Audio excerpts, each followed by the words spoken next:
36 times. That's how many times Al Capone's blade found its target in a single Chicago steakhouse brawl. By cut number 12, Vincent Vinny the Ox, Marino was already finished. By cut 24, he was permanently blinded. By cut 36, more than 150 witnesses were too terrified to even swallow. Then Capone did something nobody expected. He stood up, adjusted his tie, stepped over the body like it was a puddle of spilled wine, and told the waiter he wanted ribs. This wasn't just a fight. This was a message, and everyone in Chicago got it. Summer of 1928, Chicago, Illinois. If you walked down South State Street that year, you could feel the tension before you saw it. Prohibition had turned the city into a pressure cooker. Every alley smelled like liquor, sweat, and fear. The streets belonged to two forces that were about to collide. On one side was George Bugs Moran, the last serious rival standing against the Chicago outfit. Irish, ruthless, stubborn, he still controlled pieces of the North Side and refused to bend the knee. He wanted Capone gone, not negotiated with, not contained, gone.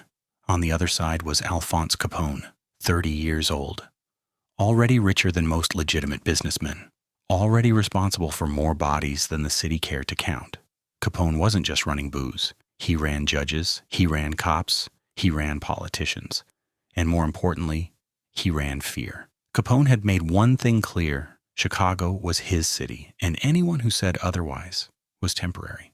Moran had already lost men, lots of them. Drive-by shootings, warehouse ambushes, men disappearing after walking into the wrong bar.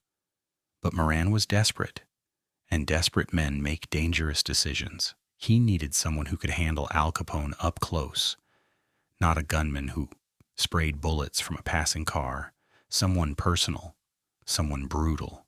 That's when he reached out to New York. Vincent Vinny the Ox. Marino had come up through the docks, 6'2", thick neck, arms like iron pipes. He didn't drink, didn't gamble, didn't talk much. He just hurt people. 11 confirmed kills before his 25th birthday. In Manhattan, they said if Marino grabbed you, you were already dead. Moran paid him $5,000 up front, promised 10 more if Capone ended up in a box. Make it public, Moran told him. I want everyone to see it. I want Chicago to know Capone bleeds like anyone else. Marino arrived in Chicago on a Monday. By Wednesday, whispers were everywhere. A New York killer was in town, and he was hunting Capone. But Marino didn't understand something about Chicago. Capone didn't just have men, he had eyes, the bartenders, the doormen, the newsboys on corners, the women working the lunch counters. Everyone fed information upward. By Thursday morning, Capone knew Marino's hotel. By afternoon, he knew what barber he used. By evening, he knew Marino carried a .45 tucked under his arm and a stiletto knife strapped inside his boot. And Capone knew something else. Marino was watching him. That Friday night, Capone had dinner plans. Not with a gangster, not with a politician, but with Eleanor Grant, a society columnist from a Chicago paper. White, educated, well-connected, curious about the man newspapers called a monster and the poor called a provider. They'd met at a charity event 2 weeks earlier. Eleanor had asked him questions nobody else dared to ask. About his childhood, about his mother, about whether power ever felt heavy. Capone liked her honesty. Dinner at Cicero's Prime Steakhouse, Capone suggested, best meat in the city, quiet, respectable. Eleanor said yes. The restaurant was packed that night. Bankers, city officials, wives in pearls. The kind of place violence wasn't supposed to exist. Capone arrived at 7:55 p.m. Dark pinstripe suit, red tie, diamond ring catching the light. He looked like a successful businessman, not the most feared man in the Midwest. Eleanor was already seated. They ordered drinks, talked about Broadway, about Chicago politics, about how the city was changing. Capone laughed easily, charmed the table. For a moment, he looked almost normal. At 8:41 p.m., the door opened. Vincent Marino walked in. Capone saw him immediately. The way he scanned the room, the way his shoulders stayed tense. This wasn't a man coming for dinner. This was a man looking for blood. Their eyes met across the restaurant. Marino smiled. Not friendly, not curious, hungry. Eleanor noticed Capone stiffen. "Al?" she asked softly. "Is everything all right?" Capone didn't look away. "Yeah," he said calmly. "Everything's fine. Excuse me a second." Marino approached slowly, letting everyone see him. He wanted witnesses. He wanted a story. When he reached the table, he stopped. He was standing. Capone was sitting. "Al Capone," Marino said loud enough for nearby tables to hear. "George Moran sends his regards." Capone leaned back slightly, relaxed. "Tell George I already own everything he thinks he does." Marino's hand drifted toward his jacket. Capone saw it. And in that moment, he made a decision. If Marino pulled that gun, innocent people would die. So Capone moved first. It happened faster than most people could register. Capone's hand didn't go for a gun. He didn't carry one inside restaurants like this. Guns were loud. Guns invited chaos. Capone preferred control. His hand shot to the table. In one smooth motion, he grabbed the steak knife beside his plate. Thick handle, heavy blade, sharp enough to slice through bone if you knew how to use it. Marino saw the movement and reacted on instinct. His hand lunged toward the .45 under his arm. Too slow. Capone exploded out of his chair. The chair slammed backward into a waiter. Glass shattered. Eleanor screamed as Capone drove forward. Not wild, not angry, but precise. The first cut slashed Marino's forearm as the gun cleared leather. Blood sprayed across the white tablecloth. The pistol hit the floor and skidded under a nearby table. The second cut opened Marino's cheek from mouth to ear. By the third cut, Marino understood something had gone terribly wrong. This wasn't a street punk. This wasn't a panicked civilian. This was Al Capone. They crashed into a table near the wall. Plates flew. Wine bottles exploded. People screamed and scrambled, pressing themselves against walls, crawling under tables, desperate to get away. Capone didn't chase. He stayed close. Cut 4. Cut 5. Cut 6. Marino swung wildly, his fists heavy, dangerous. One punch grazed Capone's shoulder, but Capone slipped the next and buried the knife into Marino's side. Cut 10. Marino roared and tried to bull forward using his weight, his strength, the reputation that had made men freeze in New York alleys. It didn't matter. Capone moved like he'd rehearsed this moment 1,000 times. Every step was calculated. Every strike landed where it would hurt the most.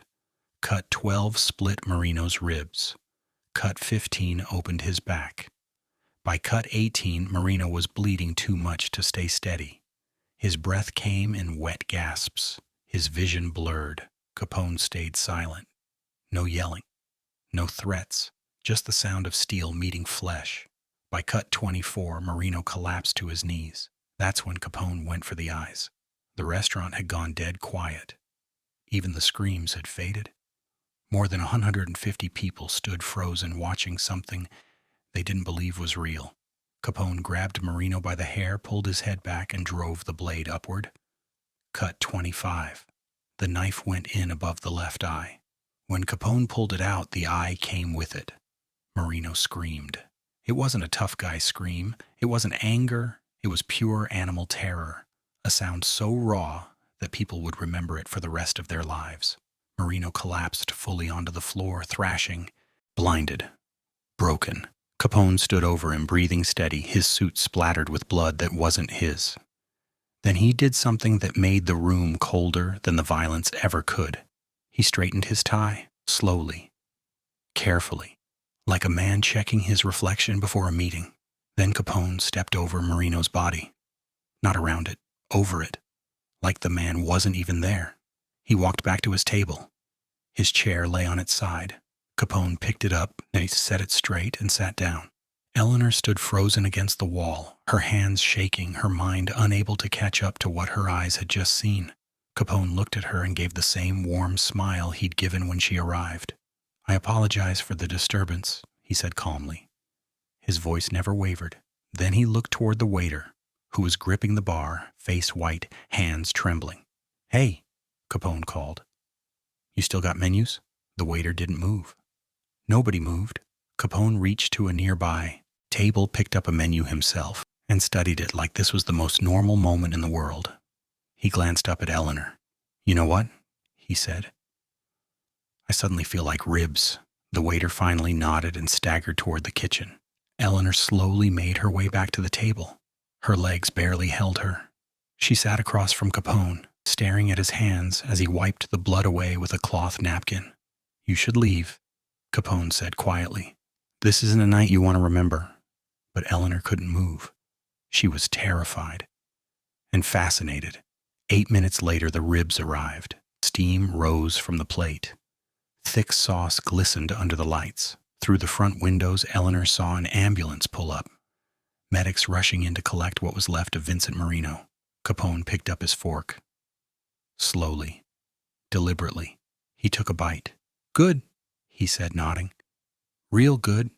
Eleanor watched as he ate, not fast, not rushed, but calm, comfortable, like he'd just finished a difficult conversation and earned his meal. By the time the medics loaded Marino onto the stretcher, Capone had finished half the plate. The police arrived as Capone set his fork down. The cops didn't rush in. They never did when Al Capone was involved. 2 uniformed officers stepped through the front door, took one look at the blood-soaked floor, the overturned tables, the frozen crowd, and then at Capone sitting calmly with a plate of ribs in front of him. They understood the situation immediately. One officer swallowed hard. The other adjusted his cap. "What happened here?" the taller one asked, already knowing the answer. Capone dabbed his mouth with a napkin. "Self-defense," he said. Fella reached for a gun. Several heads in the crowd nodded without thinking. Men and women who'd never spoken to Capone in their lives suddenly remembered seeing Marino's hand move first. That's how fear worked in Chicago. It rewrote memory in real time.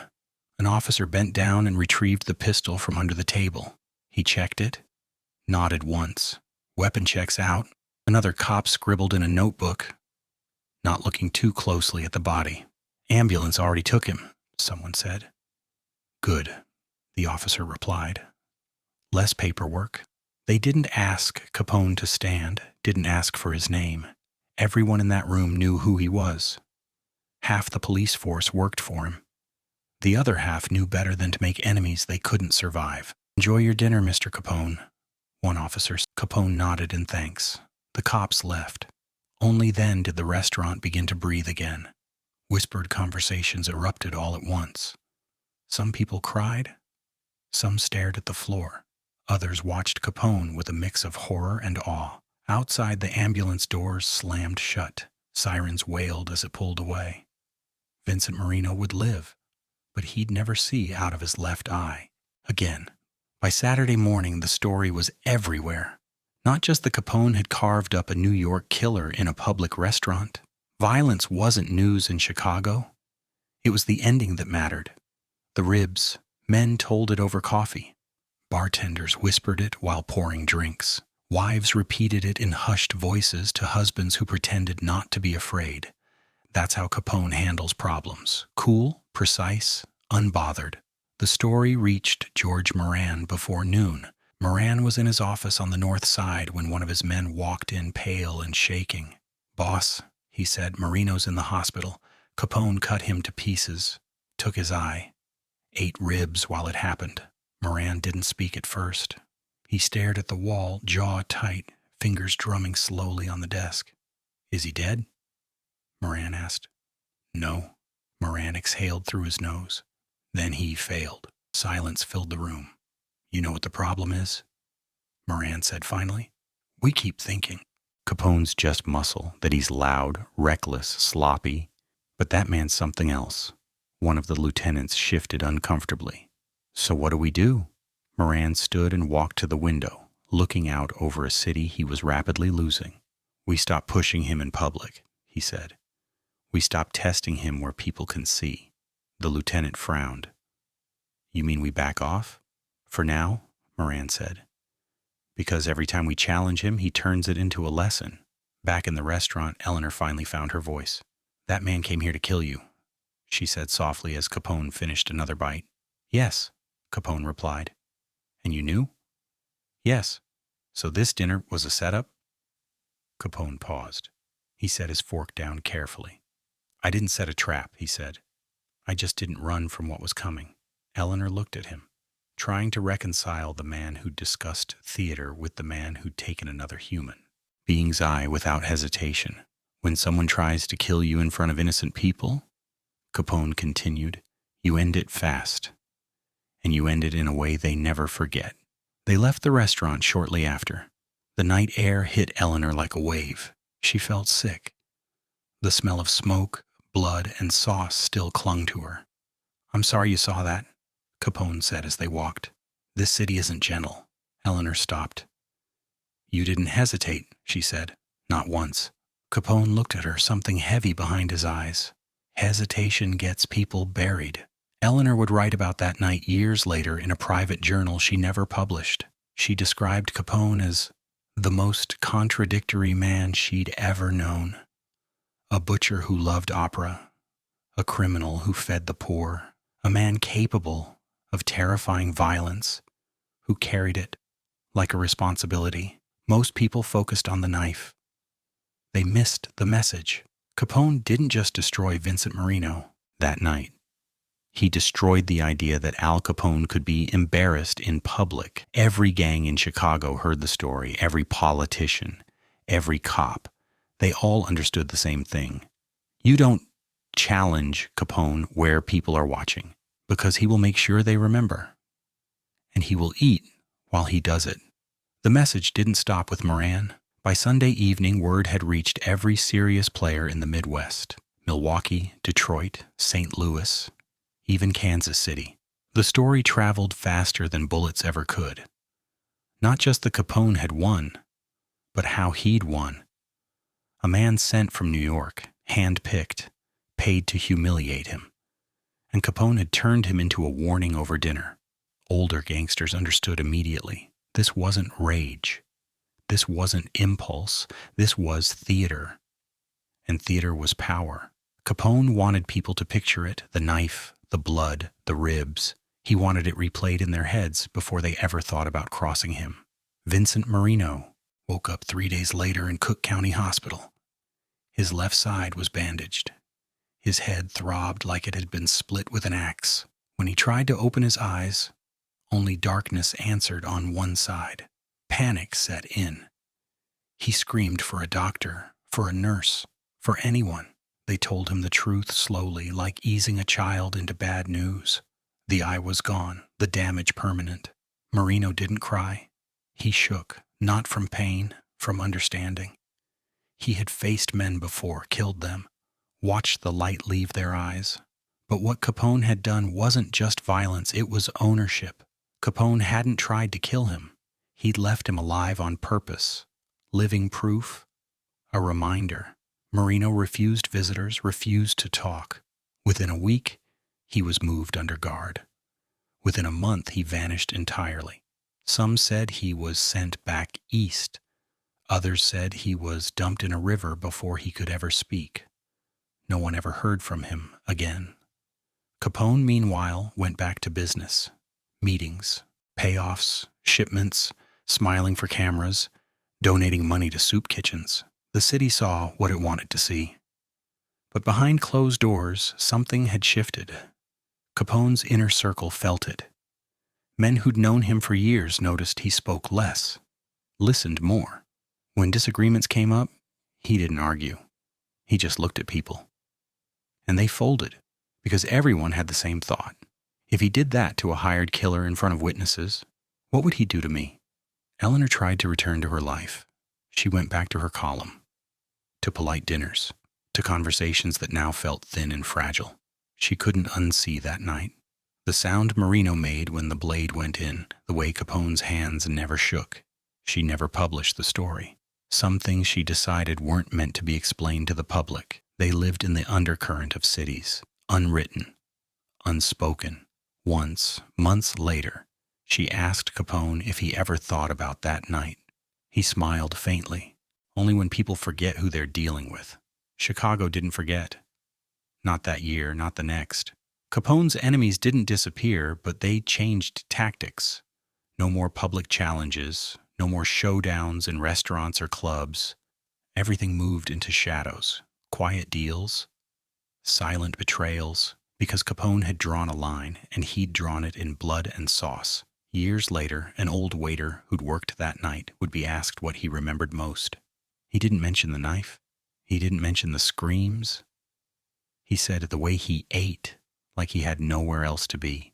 That was the part people couldn't explain. Anyone could be violent. Anyone could kill.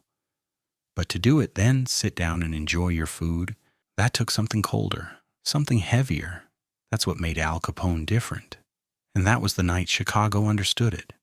But history never freezes on one night. The ripple from that dinner kept moving.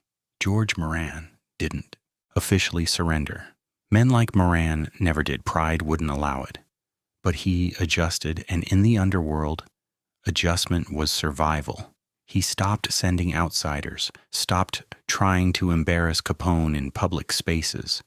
Instead, he tightened his own territory, waiting for Capone to overreach, to slip. Capone never did. That was the part that unnerved people most. He didn't celebrate the incident, didn't brag, didn't even reference it unless someone else brought it up. The silence around it made it larger, heavier, more dangerous. Inside the outfit, the story became instructional. Older soldiers told the younger ones exactly how Capone had moved, where he stood, how he waited, what he did after. It wasn't told like gossip, it was told like a lesson. This is how you handle business. This is how you keep control. Capone himself went on as if nothing unusual had happened. He met with politicians the next week, smiled for photographers, shook hands at charity banquets. The city kept pretending it didn't know who he really was, because pretending was easier than confronting it. But privately, people changed how they spoke to him. Voices softened, eyes lowered. Arguments disappeared. Fear has a way of simplifying relationships. Eleanor watched all of this from a distance. She noticed how Capone was treated differently now, even by people who once thought they were his equals, how rooms quieted when he entered, how laughter stopped just a beat too late. One afternoon, she asked him something that had been weighing on her. "Do you ever think about what happens if you lose control?" Capone looked at her for a long moment. "Control isn't something you lose," he said. "It's something you either take or never had to begin with." That answer stayed with her, so did the memory of the knife. Years passed. The city moved forward. Prohibition tightened, then began to crack. Federal attention increased. Capone's name started appearing in headlines, not as a shadow, but as a target. Tax agents, grand juries, trials. The violence slowed, but the legend didn't. People remembered the details more than the dates. They forgot speeches, alliances, deals, but they remembered ribs on a plate while blood was still warm on the floor. That's how legends survive. Not in statistics, not in court records, in moments that feel impossible. Capone would eventually fall not to bullets or knives, but to paper and numbers, ledgers, forms, signatures, a different kind of weapon. But long before prison cells and headlines, before his name became a cautionary tale, there was that summer night in 1928, a crowded steakhouse, a hired killer, a knife, a meal, and a message so clear it didn't need repeating. Sequel to next to continue or close to finish when you're ready to begin the final winding down. By the time people started calling it legend, the truth had already hardened. Stories get polished over time. Edges smooth out. Details blur. But that night refused to soften. If anything, it grew sharper, more deliberate, more frightening. Because the longer people sat with it, the more they understood what really happened. Capone didn't just win a fight, he demonstrated restraint. That was the part most men missed. He could have shot Marino, could have ordered him dragged outside and finished in an alley, could have turned the restaurant into a massacre and walked away untouched. Instead, he chose precision. Enough damage to destroy, enough witnesses to spread the word, enough calm to prove he was never out of control. That balance terrified people more than rage ever could. Eleanor would later write, only for herself, that Capone carried violence the way other men carried authority. Not with excitement, not with anger, but with acceptance, as if it were simply another tool required by the world he lived in. She never saw him the same again. Neither did Chicago. Years later, when Capone's empire was collapsing under federal pressure, when reporters began rewriting him as a clownish brute, undone by his own excess, the old-timers would shake their heads. They knew better. They remembered the quiet. They remembered how the room froze. They remembered the ribs. One retired detective, long removed from the job, put it best when asked why Capone had been so feared. It wasn't what he did, he said. It was what he didn't do. He didn't rush. He didn't panic. He didn't explain himself. Men like that don't need to. By then, Vincent Marino's name barely surfaced anymore. He'd become a footnote, a warning, a ghost attached to a single story.